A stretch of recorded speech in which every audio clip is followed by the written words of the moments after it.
Thank you, Minister. Senator Hanson. I'm quite happy to remove this because this is not what should belong in this parliament. My question is Point of order, Senator Wong. Waiting the question. Thank you. Senator Hanson, your question. To Senator Brandis, the Attorney-General.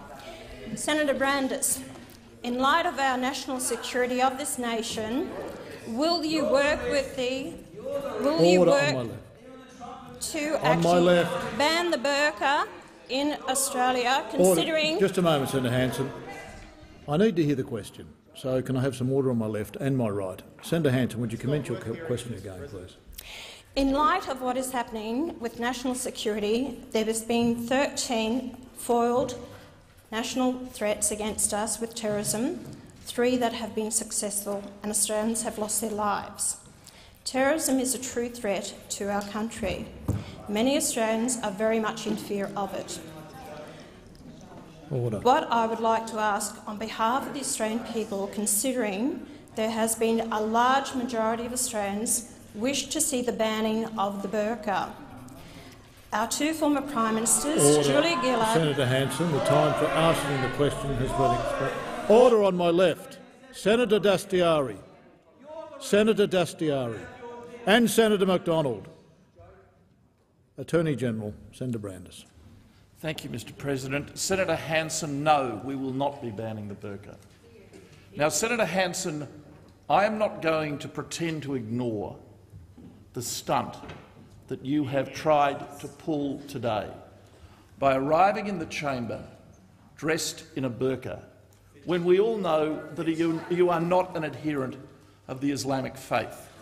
And I would caution you and counsel you, Senator Hanson, with respect, to be very, very careful of the offence you may do to the religious sensibilities of other Australians. We have about 500,000 Australians in this country of the Islamic faith, and the vast majority of them are law-abiding, good Australians.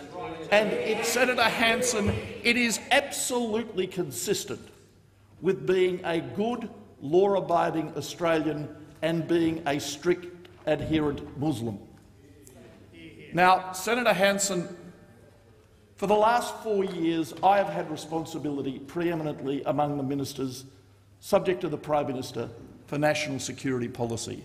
And I can tell you, Senator Hanson, that it has been the advice of each Director-General of Security with whom I have worked, and each Commissioner of the Australian Federal Police with whom I have worked, that it is vital for their intelligence and law enforcement work that they work cooperatively with the Muslim community, and to ridicule that community, to drive it into a corner, to mock its religious garments, is an appalling thing to do, and I would ask you to reflect on what you have done. Order.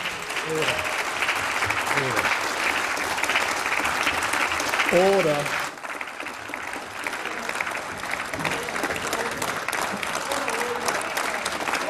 Order, senators.